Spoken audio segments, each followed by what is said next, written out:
Okay, we're going to wait maybe 60 seconds, 90 seconds for everybody to log into the room, and then we'll get started.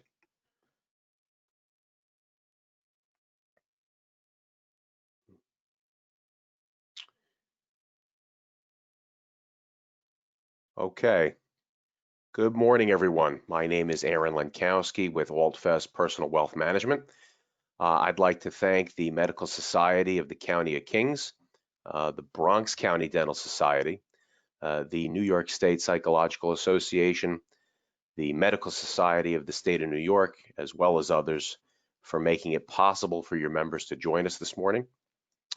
For those of you who do not know us, Altfest Personal Wealth Management has been at the forefront of comprehensive wealth management for the healthcare community and physicians throughout the state of New York for 36 years. We've spent the past several weeks with our clients, your colleagues, walking through what seemed to be one impossible situation popping up after another. As the crisis continued to unfold, we realized that there's a lot of assistance out there as well as opportunity in the legislation that we'll be discussing with you today. Some quick housekeeping before I introduce our presenters. We're going to have approximately 30 minutes, maybe 40 minutes of content, followed by a question and answer period. There should be, as you log into the room, a private chat window that populates to the right-hand side of your screen. And again, this is a private chat window. Throughout the entire presentation, if you have a question, you can type that in and it will go directly to myself or the presenters. And we will likely get to that question during our Q&A at the end. If we do not get the opportunity to answer that question in the live webinar, one of our representatives will be able to answer your question directly and privately via email after the webinar has concluded sometime in the week. So I'd like to introduce our speakers today, Ekta Patel and Ryan Graham. Ekta is director at Altfest Personal Wealth Management. She's spent the better part of 19 years helping clients answer the most pressing questions they have about their finances. Among many leadership responsibilities at the firm, Ekta has been essential in putting together this presentation we have for you today. Ryan Graham is a senior financial advisor with Altfest. Ryan has also helped in our understanding of all the new local, state, and federal legislation and has been essential in putting together the presentation. So I'd like to thank Ekta and Ryan for dedicating their time, and I'd like to thank everyone who logged in to listen to us this morning. Thank you very much. Ekta, Ryan, take it away. Thanks, Aaron, for that introduction. Good morning, everyone. Thank you for joining us this morning. Ryan and my goal this morning is to familiarize you at a high level some of the key elements of this truly historic economic stimulus package called CARES Act, which stands for Coronavirus AIDS Relief and Economic Stimulus Act. I'll be familiarizing you with the aspects of the act in relation to individuals, whereas Ryan would go over the business part. So let's just dive into that right away.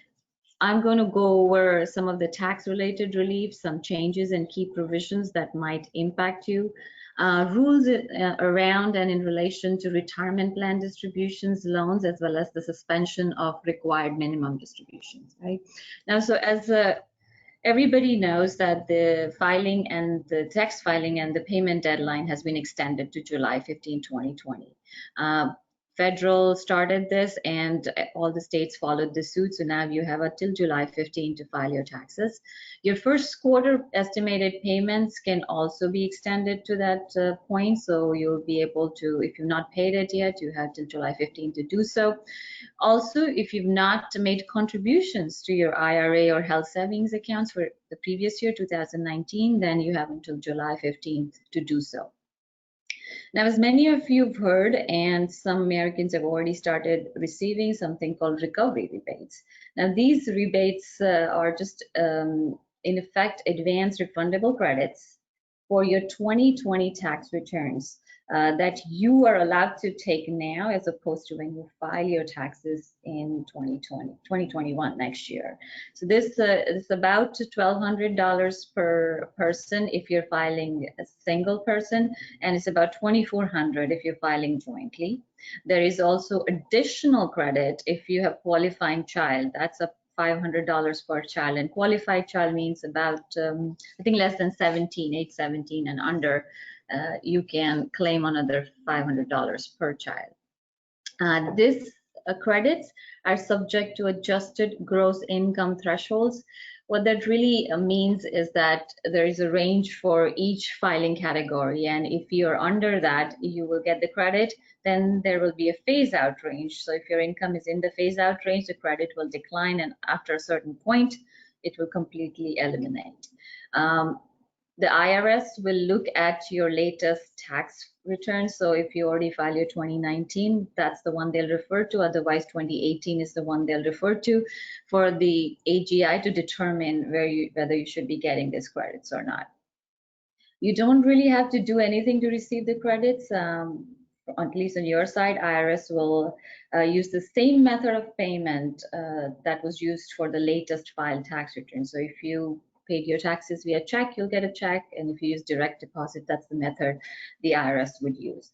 One thing to keep in mind that you will not need to pay back your credit. If you received it, you won't need to pay back if your 2020 AGI is higher than what's referenced by the IRS. So for instance, let's say you filing as a single person and you made $70,000 in 2019. That would make you eligible to receive this credit of $1,200. However, at the end of 2020, you made $110,000. That's put you outside of the phase-out range, but the IRS doesn't ask you to pay this back. So that's the good news out of this. Perhaps the biggest impact that the policymakers wanted to make through this act was through the expansion of the unemployment benefits. So there will be additional $600 per week for those who are unemployed due to COVID-19. And that comes from the federal side. So you get your state unemployment and then additional $600 per week until July 31st. And these payments will begin, will be retro to April 5th. There's also been temporary expansion for those individuals who are not usually covered or eligible to file for unemployment. So self-employed people, independent contractors, gig workers, people with limited work history, they can also apply for unemployment through this pandemic act. Students who have loans also get the relief under this act. So federal student loan programs have been automatically suspended until September 30th of this year. And important thing to keep in mind that the interest as well will not accrue during that period. Again, this is for federal student loans only. So not all student loans are covered under these provisions. Certainly private loans are not, and a number of other loans are not. So be careful as to what types of loans you have before. Call your loan provider to figure out whether it's eligible or not. Also, if your employer is providing you with education assistance towards your loan payments, under this act, up to $5,250 of employer payments can be excluded from your taxable income. So prior to this act, any employer assistant would be considered a taxable income to employees, but through this act, for this year, at least $5,250 can be excluded. So that's a nice little benefit that's been given. Charitable contributions, there has made some adjustments under the CARES Act. Now, the amounts are not significant. So for instance, the CARES Act introduces new deduction of $300 in cash charitable contributions if you're not itemizing your taxes. So you don't really necessarily need to itemize your taxes. Most Americans these days do not itemize their taxes. About probably 90% of the Americans don't itemize taxes. So this is a small benefit. If you're making cash donations, you can still go ahead and deduct up to $300. Keep in mind that this cash contributions need to be made to a qualifying charities, and it does not include donor advised funds or private foundations and so on and so forth. In addition, AGI limitations for cash donations do not apply in 2020. So for what I really mean by that is that there's really an opportunity here for people who are thinking of making large charitable donations either this year or in coming years. So let's say if your AGI for 2020 ends up being 100,000, and if you wanted to effectively make about $100,000 in cash charitable contributions, then by doing so, you could offset your entire AGI and bring it to zero. So it's a nice tax opportunity for those who have means and an opportunity to make charitable contributions. Also, if you have excess charitable contribution in addition to your AGI, you can certainly carry it forward. There's a tax planning opportunity here. The Act also expands some of the items covered for medical expenses. So now you can use your flexible spending accounts, health saving accounts, etc., to pay a number of over-the-counter medications. To provide a relief to individuals who are in financial difficulty, this Act really creates an opportunity for them to access the retirement account. So this is a really nice feature of this Act, as number of individuals are impacted or unemployed or furloughed due to the economic situation. So this distributions is called coronavirus related distribution, and people who are impacted by coronavirus, they can take advantage of it. There's a whole laundry list of, who are these people and who can be qualified. So for example, people who have been sick, quarantined, laid off, furloughed, people who are unable to work due to childcare, etc., etc. So there is a large list, and chances are many people could qualify for this. So this coronavirus related distributions are distributions from your IRAs or employee sponsored plans, or it can be a combination of both, which are made in 2020. You can withdraw through this distribution up to 100,000 this year, but keep in mind it's still a taxable distribution, so it's considered as taxable income. However, a 10% early withdrawal penalty has been eliminated. So if you're under 59.5, typically you would have to pay 10% as a penalty. That is no longer the case. Since this is a taxable income, IRS gives an opportunity for those who need to access the retirement accounts to assume this income over 3-year period. So by default, IRS would equally distribute the income over 3 years. So for instance, if you took 30,000 out of this as a distribution, the IRS will assume you'll pay 10,000 in income in 2020, 10 in 21, and 10 in 22. However, one thing to consider is that if the distribution was taken due to financial difficulty, presumably 2020 could be a lower tax year for one person. And if that's the case, you might want to consider taking the income in 2020. Obviously, this is assuming that your future years are going to be relatively higher tax years, but something to consider here. Also, you have an opportunity through this act to repay this distribution that you've taken. So if your financial difficulty lasts, let's say 1 year, and the future years gives you ability to put the money back into your IRA, you have an opportunity to do so. You have a 3-year period from the time you take the distribution to put the money back. And it can be done, you can do entire amount or a portion of it, and it can be done in one payment or multiple payments. Keep in mind that if you do put the money back, amend your tax return so you can claim the tax back for what you've withheld on it. The limits on the employer-sponsored plan is also, the loans from the limits of the employer-sponsored plan has also been increased. Now we are probably about to borrow 100,000 or 100% of the vested amount, whichever is lower. So that gives you another option. If you don't choose to take coronavirus-related distribution, you can borrow from your 401k, for instance. Keep in mind, all plans do not allow loan feature. Each plan is unique to the company, and there could be some strict rules around loan repayment. So for instance, if the job is terminated, you might be required to pay everything back before your job is completely terminated. So just consult an advisor for this in order to determine, what is the best option for you if you need to take any kind of, or if you need to access your retirement plans, because they need to look at your entire financial balance sheet to determine what's the best place to take the assets out.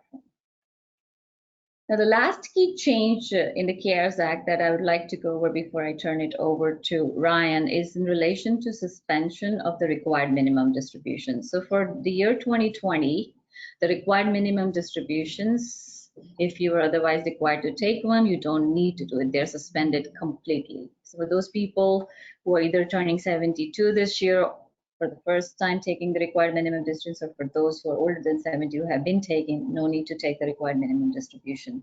And this applies to required minimum distributions from your traditional IRAs, STEP IRAs, simple IRAs, your 401ks, your government plans, etc., etc. Although one caveat here is that the pension plan distributions are not suspended, so those are required to be taken. Now we are already in April 2020, so some people may already have taken the distributions. So what do you do with that? So this act really allows you to put it back. One, through what we just discussed in the previous slide, through coronavirus related distribution. So if you're impacted by that, you have about 3 years to put it back. So that's one. The second mechanism to do so is something called a 60-day rollover, and that's been around prior to the act. It has nothing to do with the act itself. But what that means is that if you've taken a distribution in the last 60 days, then you can put back one distribution, not multiple, just one distribution back into your IRA or 401k. And you can only do one such thing in the 12-month period. So something to keep in mind here. Also remember that when you did take the distribution, if you did withhold taxes, and if you intend to put all of the money back, then you have to put the amount you paid in taxes out of pocket. Also, make sure to let your tax professional know that you put the money back so it's accounted properly when you file the taxes for 2020. Regarding the required minimum distributions from the inherited IRA, they are also suspended for 2020. However, one caveat here is that if you've already taken it, you cannot put it back. So that's the one difference for the inherited IRA. Some things to consider for before you suspend your required minimum distribution is to look at your entire financial cash flow picture to understand what impact suspending this cash flow required minimum distribution can do to your 2020 income. So if you're using this to fulfill your expenses, then are there other cash pools that you can take money out of to replace this? So it's before you go ahead and do it, it's important that you review your cash flow with your advisor. Think what this particular feature has done is by suspending the required minimum distribution, it effectively helps you lower your taxable income for 2020, and it opens door for a number of opportunities. One being that if you think about it, required minimum distribution is calculated as of December 31st of a previous year. So previous year here is 2019, when the markets were quite high.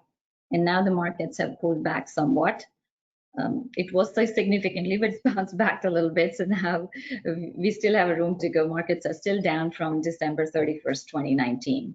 So this allows the investments to stay in the account for another year or so. It allows, gives it an opportunity to hopefully recover from those low amounts. The other opportunity, which we've been talking to our clients actively about, is the Roth conversion. Roth conversion is can be very helpful for long-term planning purposes as well as some estate planning purposes as well. What Roth effectively does is that in doing Roth conversion, you take money out of your IRA, for instance. Let's say you take 50,000 out and put it into a Roth account. Now you do pay taxes because when you take money out of your IRAs, it's taxable income. And then once you put it in Roth, it grows tax-free, same as in your traditional IRA. However, in future, when you do take money out of Roth, your initial capital plus any growth, you do not pay any taxes on those. So that's a nice feature for Roth if you put the money inside. Now also as I said, the markets have pulled back, so Roth can be a good strategy in those environments when markets are down, because any growth that will happen in Roth instead of your traditional IRA. So that's a nice little benefit. But Roth is very unique to each situation, because if you take money out of your traditional 401ks or IRAs, you still do pay taxes to convert to Roth account. So it's very unique to each situation. You need to take a very, very thoughtful approach prior to doing so. With that, I will turn it over to Ryan. Thank you, Ekta, for that excellent summary, and hello, everyone. I will now be walking you through the key aspects of the CARES Act for small businesses. Before I dive into the details, I did want to mention that your specific circumstances will drive your strategy in relation to these programs.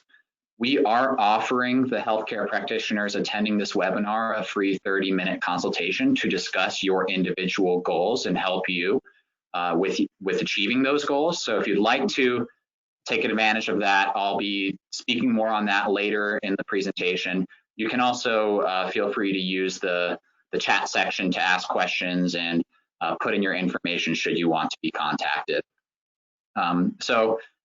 You can see the agenda here for small businesses. We'll be discussing mainly the Paycheck Protection Program, or PPP, and the Economic Injury Disaster Loans, or EIDLs is how you'll hear me refer to those. So the PPP and EIDL both have considerations and opportunities that we'll be discussing, and they interact with the tax credits and tax deferral available to you in different ways as well. And then lastly, we'll discuss a couple New York relief programs briefly towards the very end. Before I dive into some of those details, we're going to pull up a poll question for all of you to answer. We want to have an understanding of where you're currently at this moment in time in relation to applying to these loans, whether you're applying to both the EIDL and the PPP, or just one or neither at this point in time. I'll leave this open for probably 30 seconds or so, and while we leave that open, I'll mention that basically Congress has passed another round of funding for both of these programs. So if you have not applied already, you will likely have the opportunity to do so. As of today, the next round of PPP applications is open. They funded an additional $320 billion into that program, which is in addition to the approximately $350 billion that ran out. And then for the EIDL, there's an additional $60 billion that has been funded. So it looks like the poll we've closed, and it looks like for the most part, you're focusing on the PPP, which is where the most of our focus will be on today. So it's good to have an understanding of that. In relation to the PPP, I'm going to show the comparison between the EIDL and PPP here, but I did want to mention as well, with that new round of funding, the $320 billion, there is a segment of that, or $60 billion, that is geared specifically for community banks and smaller banks. So if you're having difficulties getting this loan through a larger bank, you may try one of those community banks in your area. There's no guarantees, but you may have more luck there. To just give a side-by-side of these two programs so you have a good basis before we dive into the opportunities and considerations, the PPP and EIDL both have similar eligibility requirements. Small businesses, sole proprietors, and independent contractors are eligible for both of these loans.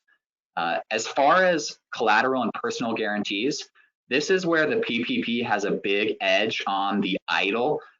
There are no collateral or personal guarantees required for the PPP. Meanwhile, the EIDL does require that you have business assets put up as collateral for a loan greater than $25,000, and it does require a personal guarantee for a loan greater than $200,000. As far as the maximum loan you can get through both, the PPP allows you to take out a loan of up to 2.5 times your monthly average payroll, or $10 million, so whichever is essentially lower, which for most of you, it is likely that 2.5 times monthly payroll that is lower than $10 million, and that is the maximum cap on the loan you would get through the PPP. Meanwhile, the EIDL, you can get a much larger loan. It is up to $2 million. That's the maximum. It's possible and probable you could get a higher loan through the EIDL program than through the PPP, but it is not as lucrative as we'll discuss as the PPP in many ways. The terms of the PPP include a 1% interest rate. It's a 2-year loan, and you can defer payments for up to 6 months, but in that period you are accruing interest. So it's not like you're avoiding any interest during that 6 months. Similarly, with the EIDL, you can defer payments a little bit longer, 1 year. Interest is accruing during that period of time. The interest rate is still attractive for the EIDL at 3.75%, but it is not as attractive as that 1% with the PPP. The term for the EIDL can be much longer, which means you may be able to have a lower monthly payment through the EIDL than through the PPP. As far as when you can apply, this is preferably, I think, ASAP for both of these loan programs. The PPP, like I had mentioned, just recently opened up again for new applications with this fresh round of funding. Most of the things we're seeing out there is that this will go fast. Once again, there's a large backlog of applications sitting with the banks right now. So if you have not gone ahead and submitted an application and you wanted to participate in this program, the sooner the better is what we're hearing. The EIDL, it ran out of money similar to the PPP, and it was freshly funded. It does have a longer application period until December, but it is likely that that would also run out of funds. The PPP, as you apply at a bank, an actual bank issues and approves these 7A loans. So it's usually best that you start with your bank. I mentioned that some of these community banks and smaller banks are getting a slice of the funding specifically set aside for them, so you could have better luck with these smaller banks. The EIDL, you would apply on the SBA website, so the EIDL is through the SBA and not through banks. The forgiveness aspect of the PPP is the big helicopter money portion of the act, where they're trying to dump money around to small businesses to help them pay their employees. And I'll discuss some of the expense requirements for the PPP on the next slide. The EIDL does have a forgiveness aspect. You can receive an emergency grant of up to $10,000. Shortly after the program or this loan was established for the coronavirus, they started limiting that grant to $1,000 per an employee. So unless you have greater than 10 employees, you're not going to get that full $10,000 grant. For refinancing, you cannot refinance existing debt into the EIDL. Meanwhile, you can refinance an EIDL into the PPP. Another common question we get is whether you can prepay these two loans, and the answer is yes. So on both fronts, you can prepay these loans early should you wish to. As far as considerations for these loan programs, the forgiveness aspect of the PPP has some important details to make note of. The amount forgiven is based on your first 8 weeks of expenses after loan origination. So this is after the funds hit your bank account. The SBA issued guidance that says after the first disbursement of funds, this is when the 8-week clock starts. The amount will not be fully forgiven if you reduce employee wages by greater than 25%, or if you employ less people compared to a prior period. There is an exception to that we'll discuss on the next slide. The expenses that PPP is eligible to be used on include payroll, rent, mortgage interest, and utilities. The key contingency or asterisk here is that 75% of the loan must be used for payroll expenses should you wish for it to be forgiven. Those payroll expenses are limited to $100,000 per an employee, but importantly, this excludes things like health insurance and 401k contributions. So those all kind of layer on top of that $100,000 cap. The very big benefit with the PPP is that the whole loan, if forgiven, is non-taxable. Typically, when you have loans forgiven, the IRS requires that you pay income tax on those forgiven amounts. This is not the case with the PPP.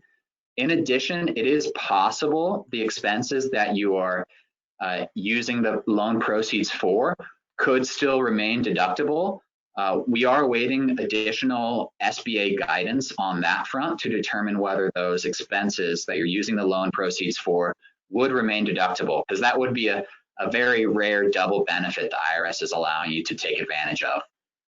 A couple more things to mention. Independent contractors do not count in the determination of payroll. There was some confusion on this early on. Guidance was clear that independent contractors are eligible for this program themselves. So you cannot deduct any payroll for independent contractors when you're applying for this loan. They cannot be considered.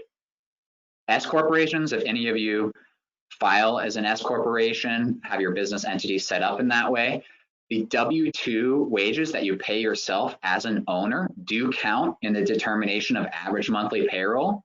However, any net profits distributed to you would not be considered in determining the forgiveness amount of the loan. A couple additional things to add in here as good tips and tricks that we're hearing from lawyers. One is that there will likely be audits, so it is a best practice to keep very good records and a clean setup for this loan. So preferably you house the loan in a separate bank account so that you can clearly show that all the expenses you're paying from the loan proceeds are being used towards those forgiveness eligible expenses.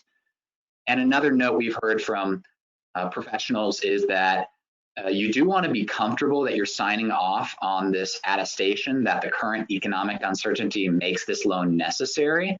As you've seen in the news, there has been some public backlash to those public companies applying for these loans, like Shake Shack, for an example. That public backlash may not be the same for your business, but you do want to feel comfortable that even if this was made public that you applied for this loan, that this is something you felt was necessary for your operations. Now for some opportunities. One misconception we've seen out there is that you cannot apply for the EIDL and PPP loan together. That is actually untrue. You can apply for both the PPP and EIDL.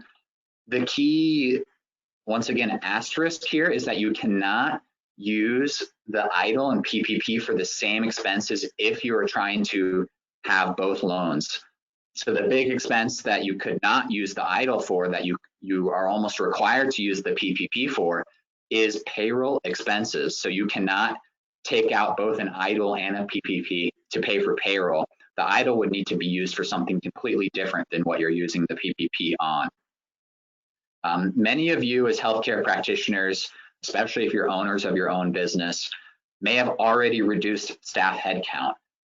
That is actually okay, and that may even be to your benefit. So assuming you hire back all your staff by June 30th of this year, you would still qualify for full loan forgiveness, assuming you meet some of the other requirements. So once again, if you hire back your staff by that date, those couple requirements, the 25% reduction in headcount and comparing your employee headcount compared to a prior year, those would essentially be nulled out as long as you hire back your staff that you've already let go.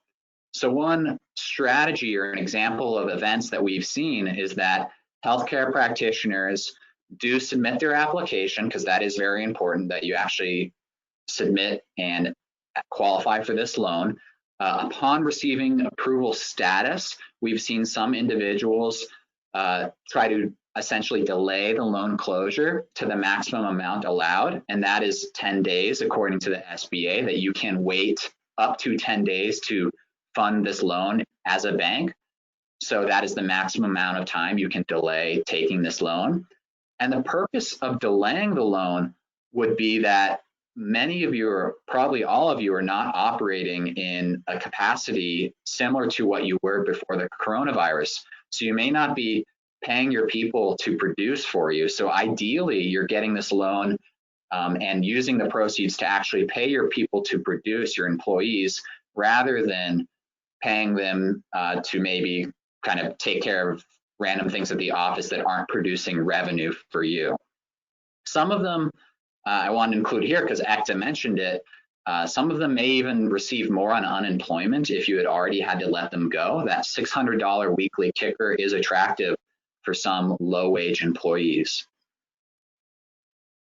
There are some other credits and deferral available out there to you I want to touch on, and I want to explain importantly how they interact with those two loans that I had mentioned.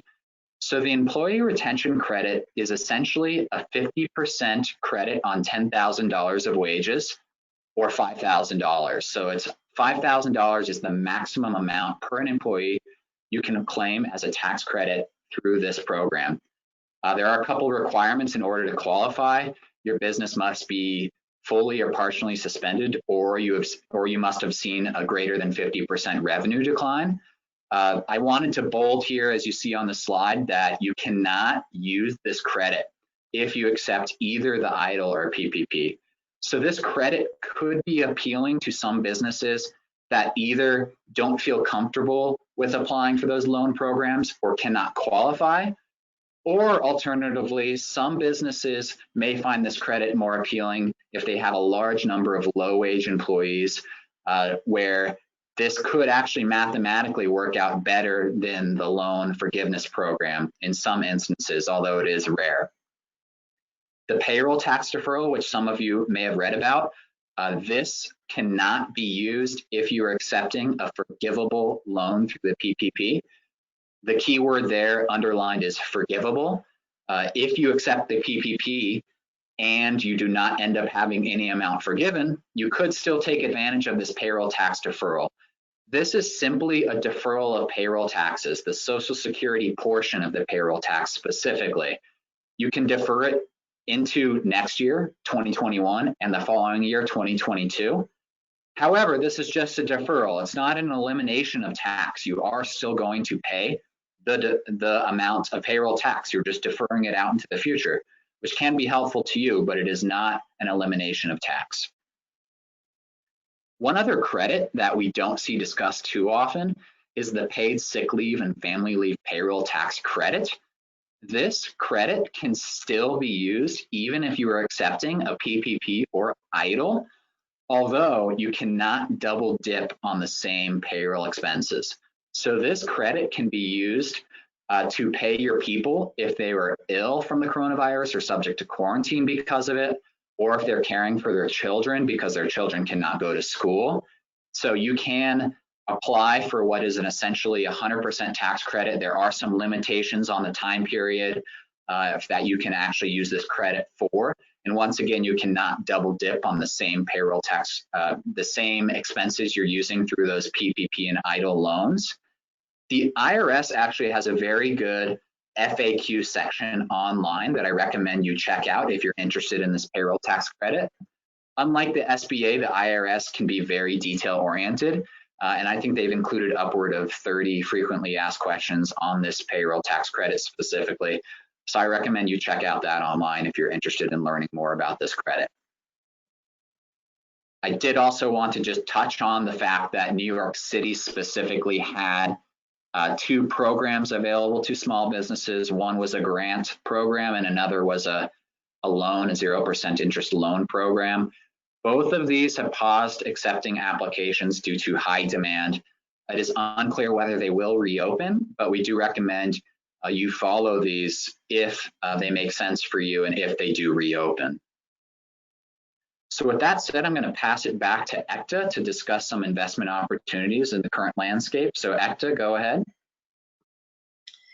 Thanks, Ryan. I want to leave you with where we think the markets are and whether, whether they are cheap, whether they're expensive, and how we look at things when we invest in our portfolios.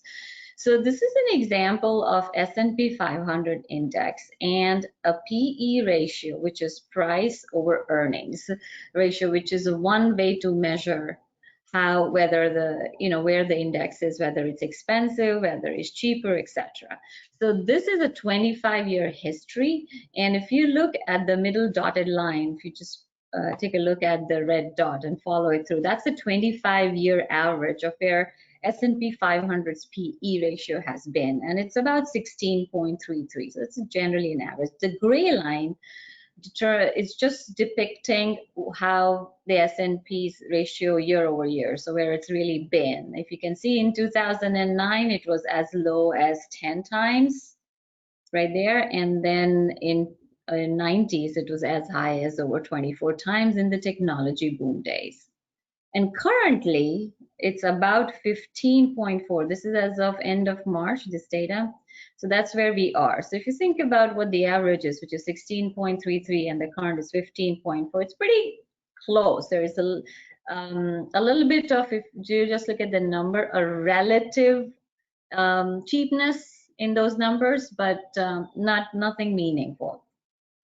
So I think the way to look at this, where markets were a year ago around this time, or beginning of 2019. So in the beginning of 2019, the PE ratios were close to 14 times, and where the red dot is pointing. And at the end of the year, if you look, we're very close to 20. So what happened in 2019? Clearly, we all know now that the markets did extremely well in 2019. And how did the growth come from, though? So that huge spike in the PE mostly came from the P, the price part, rather than the earnings part. So if the price and the earnings, they both grow in tandem, then perhaps the higher PEs are justified for the markets. However, the earnings were pretty much modest, or there was no growth in 2019 in general among the S&P 500 companies, but the price grew tremendously, and there was a momentum behind it. So we felt that that made markets particularly expensive towards the second half of 2019, and therefore we, in our portfolios for our clients, we've deployed some defensive mechanisms. Just thinking about that, at some point, this is not going to be sustainable, that the price keeps on going without support from the revenues and the earnings. And certainly, obviously, we did not forecast COVID-19, but we did think that there will be a pullback and some sort of pullback. Now, we've had a really sudden pullback. If you look at the drop there from the P's close to 20s to about 15.4, but it's really not materially far away from what the averages are. So we don't think the markets are particularly cheap. They might be somewhat less expensive than they were at the end of 2019, but at the same time, the economic environment has deteriorated at the end of 2019. So the PEs, just from that measure, is not particularly cheap to us, perhaps fairly priced, and depending on the sector you look at, it might be even a little expensive. There are pockets of opportunities that we are looking at. However, we are not jumping in a wholesale way into the market. And also, unless you think that the economies are going to, not just in US, but globally, are going to rebound meaningfully in the next few years, we would not recommend people to look at the market and just because of the pullback think that this is a good time to jump in right away. There needs to be a very thoughtful approach into where you want to be placed in this environment. So let's just go to the next slide to just give you where the rest of the world might be. So this is again the PE valuations that we just talked about, but this is globally.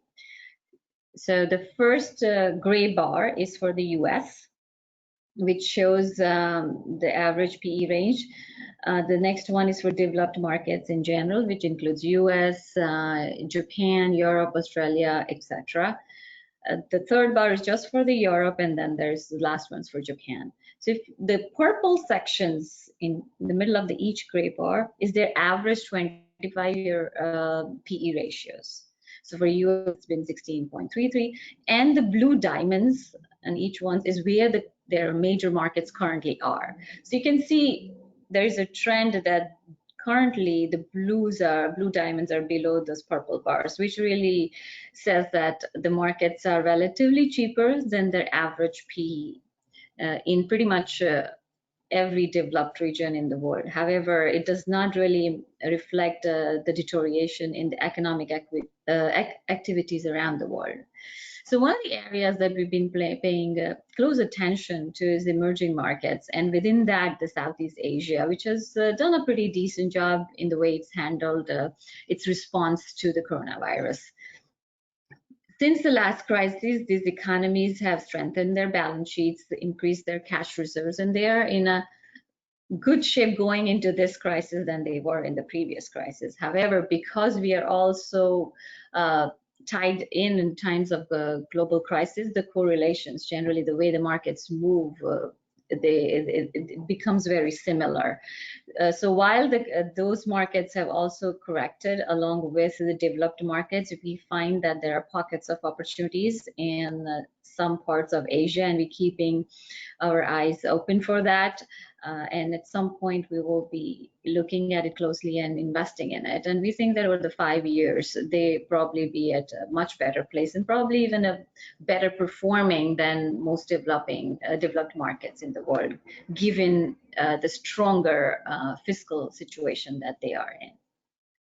Also, there are other parts of the portfolio that people should be paying close attention to it. So essentially fixed income. Fixed income generally provides you income and acts as a buffer in the markets when there's volatility. And generally the fixed income for the most part has been stable, but we see risk in certain areas of fixed income. So we have been very careful where we wanted to be positioned for our clients in this markets. So we recommend that you look through your portfolio very carefully and don't take off the guardrails if you put them through, and if not, be positioned carefully. So for example, in fixed income, we are concerned about corporate debt, we are concerned about the defaults and so on and so forth. So we want to be very mindful of where we are, both in equities as well as fixed income in the parts of the world. While we want to be diversified, at the same time, we want to be careful which parts of the world we want to be. So with that, I would conclude today's presentation and open it up for questions and answers for us. Yeah, thank you, Ekta. I think we're going to do one more final two-part poll question that we'd appreciate you all participate in. We understand some of you may have more specific questions and personal concerns, so we want to get a feel for those, and we're going to go ahead and open up the first poll question here in just a moment. So you should be seeing that pop up right about now. So we want to get an understanding of your financial concerns currently and what those are in the next 3 to 5 years, or what is the most important or biggest one. So we're going to leave this open for 30 seconds or so. And eventually, once we close out of this specific poll question, we will open up a quick follow-up one that asks whether you would like to be contacted by a member of our team to have that complimentary discussion that I had mentioned briefly in the middle of the presentation. So we're going to close out this first part of the poll question and open up that second part. You can answer this question, of course, yes or no. If you'd like to, you can include some of your contact information in the chat section if you'd like to put in some of that so we can reach you. And as Aaron had mentioned, we can reach out to you and answer your questions that you have in the chat section if we do not get to all of those questions during this final 10 minutes or so that we have for Q&A. So we'll just give that a couple more seconds, and then Aaron, I will let you take over and let us know what questions attendees have. Okay, Ekta, Ryan, thank you so much. Great information. We have several questions actually, and we'll try to get to them all. But again, if not, one of our representatives will be able to respond back to you privately via email after the conclusion of the webinar sometime this week if we don't manage to get to all the questions in the live session. First question I have for Ryan. There was, and I've heard this quite a bit, Ryan, there's been a grant money deposited into a lot of accounts. How does that work? Is that part of the EIDL loan? Is that separate? Where does that fit in? Yeah, so the grant money, I think it can be a little confusing because there are a couple different programs out there. For the EIDL specifically, I had mentioned how upon applying for that EIDL loan, the economic injury disaster loan, you would be eligible for up to $10,000 of grant money deposited into your account. That was shortly after the initiation of the program, limited to $1,000 per employee. So it is possible you're seeing that sort of grant money.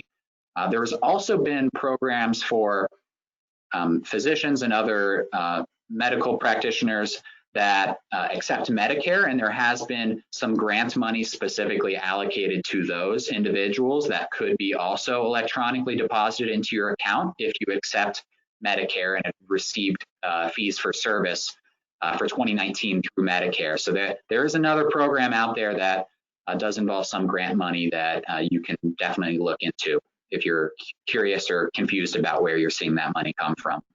Okay, great. Another question we had, I'm going to direct this one towards Ekta. Ekta, are there specific or special provisions for borrowing from a retirement account this year? Has that been made available? I don't know if you've covered this a little bit already, but that was a question that came across. Yeah, so specific provisions from borrowing from retirement account, I would say the retirement accounts are the IRAs, different types of IRAs, or your employer-sponsored plans such as 401ks, 403bs, etc. So if you are impacted by COVID-19, so there's a, like I said, there's a list that qualifies you if you're impacted. So for instance, if you are sick because of that, quarantine, laid off, or unable to work due to childcare, etc., then you're qualified to take a distribution out of your retirement accounts up to 100,000. Which is taxable, but there will be no 10% early withdrawal penalty. So yes, there is that distribution. It's called coronavirus related distribution. It is taxable income. You do not have to assume all the income in 2020. The government gives you a benefit of spreading it out equally over 3 years. And that's a default choice. So unless you want to choose to pay that in one given year, by default it'll be spread out over 3 years. And if your financial situation is better in future years, you can even pay it back over a 3-year period from the time you took the loan. So that's available. Okay, Ekta, thank you. Going to go back to Ryan on this question. I know you had covered, I just heard it, that there's, just to confirm, no prepayment penalty on the PPL PPP loan, correct, Ryan? Correct, yeah. For both of those loans, they've made it clear that you can pay them down quicker than the schedule should you want to without penalty. So that is an appealing aspect of both of those loans as well. Okay. It's a good question. Follow-on question. If we have a practitioner that's bringing back only a few employees at first, right? Because we all know tri-state area, who knows when medical offices are going to be fully up and running.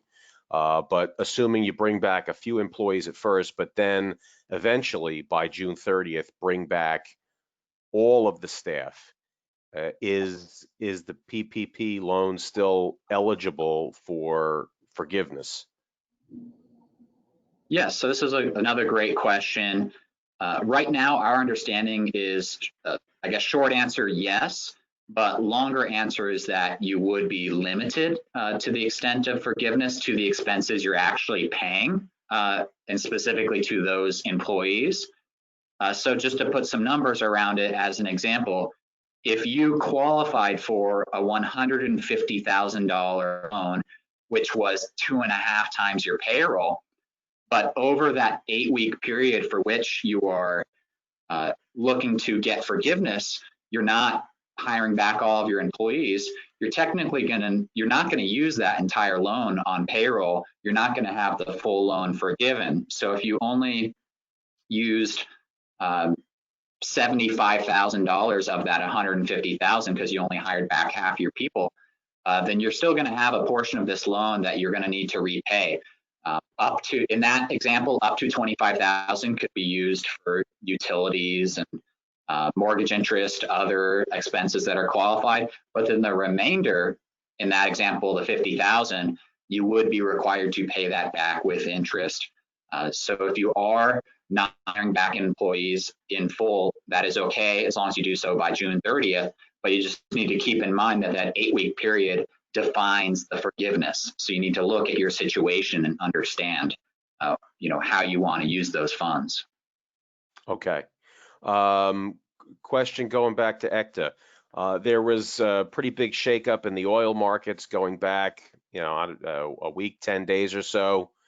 General question on the oil markets, your thoughts on that sector. Yeah, there has been a lot in the media about oil, especially going back last week.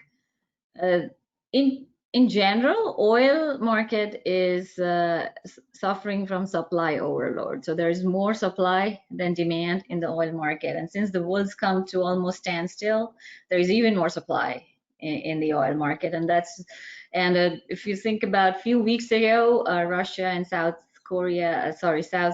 Arabia went head on to sort of even producing more oil and bringing it to the market. So all these factors together have really brought oil prices down historically low. Now within that, there could be opportunities, and within that you have to be mindful that there could be defaults, right?